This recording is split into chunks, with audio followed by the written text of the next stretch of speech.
All right. So in the previous segment, we sort of interrogated the mainstream media's now glazing of Donald Trump and a welcoming to the club, if you will.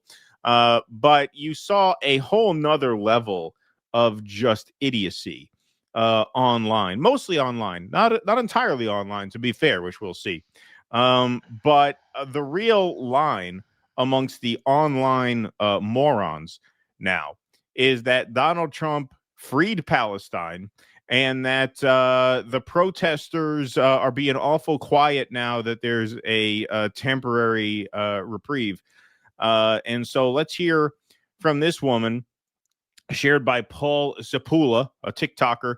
Woman correctly says the pro-Palestine people who have been so vocal the past 2 years about wanting a ceasefire are now oddly very quiet. Greta Thunberg, Mark Ruffalo, Cynthia Nixon, what are you going to back now? So this is based in Malibu on TikTok. That is this account. He credits her. Let's hear it. To thank President Trump for brokering this peace deal, bringing our hostages home, and having a ceasefire happen. I think we should all be extremely grateful to Trump, especially the pro-Palestine people who have been so vocal the past 2 years about wanting a ceasefire, who are now oddly very quiet. I think they're quiet because now they're gonna have to figure out another way to hate Jewish people or another thing to make their entire personality. Because well, you clearly haven't seen the Mike Huckabee Sweet Home Alabama cover with the Israeli backing band, because that is another reason to hate Jewish people. We already have that. If we were motivated by hating Jewish people, they already gave us more material. They didn't waste any time doing that. So it's not about hating Jewish people. If it were, that cover is plenty of material to work with, which we'll get to later. I mean, have you ever tried to negotiate a building contract with them? Yeah. You know how much a sandwich at Katz's Deli runs you now? Oy vey. Oy vey. we know it wasn't really about genocide. That's just the mask that they used. It was actually just about being anti-Semitic, because if they really did care about genocide, then they would have immediately started talking about the genocides that are going on in Nigeria, Syria. Oh, did you get that talking point from Bill Maher? You're in L.A. Are you one of the women he pays $2,000 to fuck him slowly and pretend that they love him because he's an unloved and unlovable, bitter loser who takes that self-hatred out on marginalized groups like Palestinians? Is that where you learned that talking point? I don't know. You're young enough for him. He likes him young. Not illegal, to be fair, but you know, borderline. Borderline. So, I mean, I don't know. You got that. You're in LA. That's his talking point. I don't know. Maybe he paid you $2,000 for the girlfriend experience last night. The only reason Marr was not on that island is he's such an obnoxious prick. He was never asked. Yeah, exactly. They're like, no, this is supposed to be a party. It's supposed to be fun. It's supposed to be fun. Iran, North Korea, China, the list goes on and on. So Greta Thunberg, Mark Ruffalo, Cynthia Nixon, Marcia Cross, every other Hollywood elite who thinks that they're better than everyone else, all the college professors who were super anti-Israel. What are you gonna back now? Because it's over, right? Yeah, no. This line I love. Yeah. No, that's the thing in Hollywood. They're very anti-Zionist. It's a very anti-Zionist place. You can't find a Zionist anywhere running a fucking Hollywood studio. Yeah, it really wasn't a genocide, but there are other genocides going on. So, actual genocides. You know, the only thing I was thinking to myself as this was playing, the only thing that could make this video more obnoxious is a $45 water bottle that you have in your car that you're now gonna sip from. Boom. One of these trendy water bottles that they like. Yeah. Well, So that was plenty like. of Yeah, that was like fucking when DeRusso did that fucking video. Oh yeah, with the other straw. Bull. Yeah. They're drinking like $40 smoothies. Yeah, with the green juice. Right. Yeah, exactly. Yeah. plenty of things to go for. We'll see. Yeah, very nice.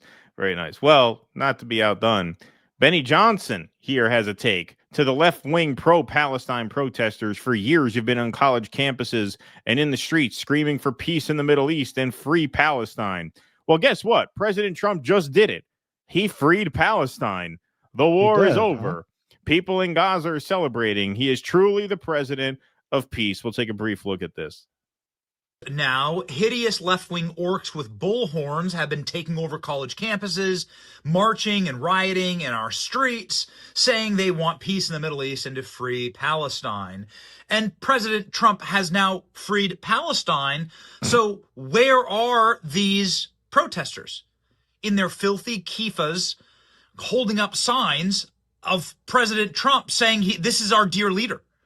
Where the hell are you? Where'd you go? Exactly. Did your bullhorns run out of batteries? Where are you like camping out to thank President Trump when he lands back at the airport for ending the war? Isn't that the point? This is what you wanted, right? You wanted the end of the war. You wanted Gaza to go back to the Palestinian people. Yeah, right. No, that's what we wanted. We wanted to go back to the Palestinian people because it was totally an autonomous state before October 7th. See, this is what I find especially like contemptible about this whole sphere of people who are now talking about it. And look, he's not alone. You have here Clandestine, who is another high profile like MAGA X account. Trump just ended the war in Gaza, and how did the left respond? They are planning a nationwide anti-Trump No Kings protest this weekend. Yeah, a lot of those No Kings people don't give a shit about Palestine. Those are the libs who are like, it's time to heal. A lot of them are Zionists. Right, exactly. So he posts this cartoon, Free Palestine, you're welcome. Damn it. That's right. Vince Langman, another moron, says, now that President Trump has freed Palestine, does anyone know what that annoying little creature, Greta Thunberg, is going to be angry about next? Well, how's this, Vince? If Palestine were free, she'd be allowed to wear that T-shirt in the UK without going to jail, right? That's how you know Palestine has not been freed yet. Tory Lahren, the Free Palestine side of Philly Twitter is entirely too, I didn't know there was a Philly Twitter, is entirely too quiet on the day Palestine was freed, almost like they never really cared, almost like the definition of virtue signaling. Michael Shermer says, today leftists are facing the buttered cat paradox. I don't even know what that is, but keep your sexual fantasies to yourself, please. Cats always land on their feet. Buttered toast always lands butter side down. Oh, that's brilliant. We hate Trump. Free Palestine. Palestine was freed today by Trump. Wow, is this Michael Kern's editor? That was incredible wit there. Wow. That's Thomas Friedman's Walter Kern's editor. That's what did I say, Michael? I fucked up because his name's Michael. Yeah. Will Chamberlain, freed Palestine. Ha, good one. Cat turd. Wow, President Trump freed Palestine. Liberal meltdowns are welcome here. Okay, so you got who's the guy's name? Vince, whatever the fuck his name is, the kind of like poor man's Gunther Eagleman, if there is such a thing. Yeah, Vince Langman. He's using too many syllables. Yeah, exactly. Vince Langman is the Timu Gunther Eagleman, if there could be such a thing. So you got him, you got Cat Turd, you got Benny Johnson, you got Clandestine. Like, what's especially sort of wormish about people like that who are coming out now and pretending that Trump freed Palestine is that they're not even like in step with the actual like hardcore Zionist right, like the Ben Shapiro's, like the Dave Rubins, because notice they're not coming out and say Trump freed Palestine because they don't want to free Palestine, because they are actually committed Zionists. What you have here are these lazy, money-grubbing grifter fucks who were too cowardly to actually stake out a position on Israel-Palestine because they're from the section of MAGA who's like a little too America first to be Israel first. So they don't really know how that's going to go. For them to take a position on this would be to drive a wedge through their followership. And so they stayed silent and purposefully ignorant about this for the past 2 years. But one thing they know is when Trump does something, they have to get on his cock as fast as they can. So now they take the very lazy and obviously ignorant, idiotic, and inaccurate position that he freed Palestine and use that to kind of shame people who actually know what they're talking about. Because no one, even on the right, even people on the right who are serious about this issue, and by serious, I mean committed to, like genocidal lunacy like Shapiro and Rubin, they're not going to say something as stupid as that because A, they don't want a free Palestine, and B, they know the truth, which is that there is not a free Palestine. So this is just slop. This is just like, you've stooped below mainstream media, because as much as Time Magazine was like disgusting in the editorial bent of that article, bending. Right. As disgusting as that was, there was actual like information in the article. With this, there's no information in the article. You come away from this more ignorant than you would if you just didn't pursue that at all. So that is pretty awful stuff. And sorry, I'll toss to you, but I have to do your thing. Mention this here because Clown World also says, imagine yelling free Palestine for 2 years and then having to thank President Trump for freeing Palestine. Well, finally, some responses from Big Mad Crab. This is the most brain dead shit I've seen on this app in months. Yes, it is. And our friend Misty, imagine being dumb enough to think Trump freed Palestine. Ain't shit free douche dick. Also, let's be clear, in no universe under any circumstances are you required to thank the scumbag who has been actively aiding, funding, and arming the genocide. Fuck Trump and fuck Israel. To be fair, some in the non-online media have been this stupid as well here. This is Donald Trump has freed Palestine, claims Rita Panahi. That is on Sky News. If you're calling Charlie Kirk far right, then you have got absolutely zero idea. If you want to know what the real far right is, well, it's nothing like Charlie Kirk. Yeah, even on TV, some are parroting that talking point. Just really, really quite pathetic. And here's Denise Go, who played Dedra Miro in Andor, on why we can't stop at just a ceasefire, and finally correcting the record that no, actually, Palestine is not free as long as there is apartheid and occupation in the Palestinian territories. You know, it's funny. Her Star Wars name sounds like an Israeli name. Yeah, it does. It's all right. It sounds like an Israeli name. That's right. Well, ceasefire isn't liberation. Ceasefire isn't free Palestine. And also it feels that it was made without any Palestinian voices. So I can't say that I would love to be as celebratory as the Palestinian people are themselves in Gaza, and I believe that they must be encouraged and allowed to celebrate, of course, but I don't think it's a time for us to celebrate. I think that we have to ramp up our pressure and do more and more and more to ensure, A, that a ceasefire is lasting, but also that it meets the terms of a true free Palestine and an end to the occupation. Because, you know, I just got back from the West Bank, and the West Bank isn't Gaza. There's no Hamas in the West Bank. What I saw in the West Bank is occupation and apartheid.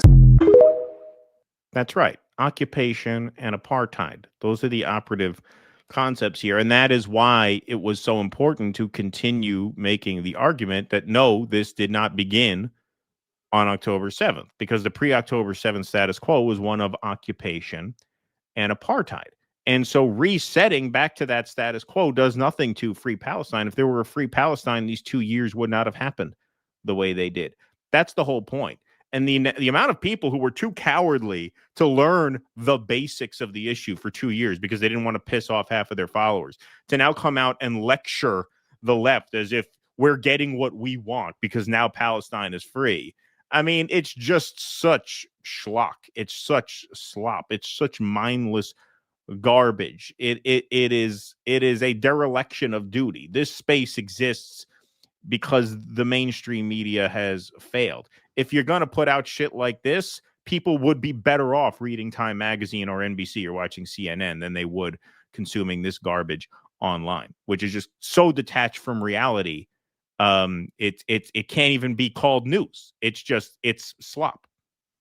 No, it's and really, if you look at these takes, they're just making this up.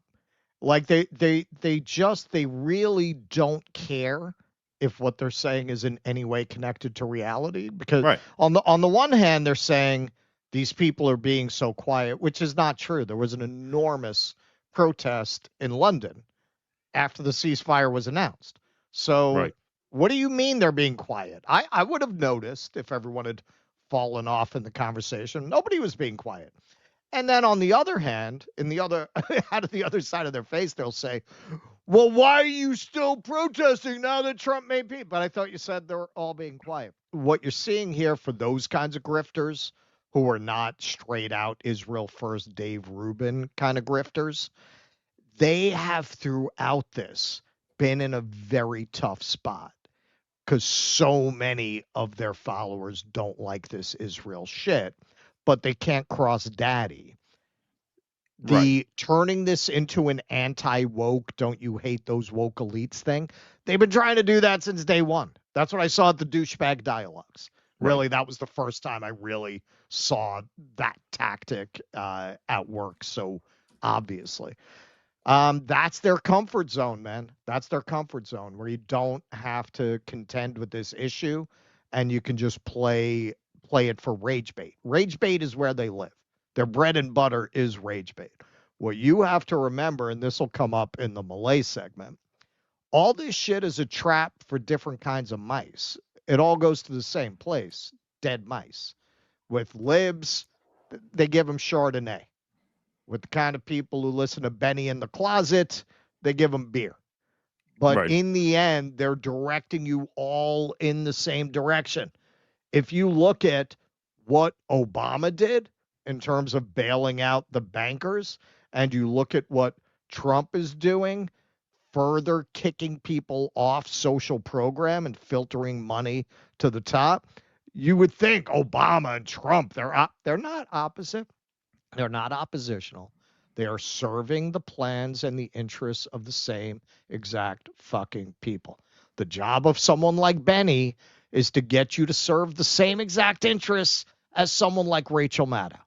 When people started going online and going to these commentators because they saw them as independent and trustworthy, look, most people, not only are they do they have a price, most people, to paraphrase Tim Dillon, their pussies are cheap.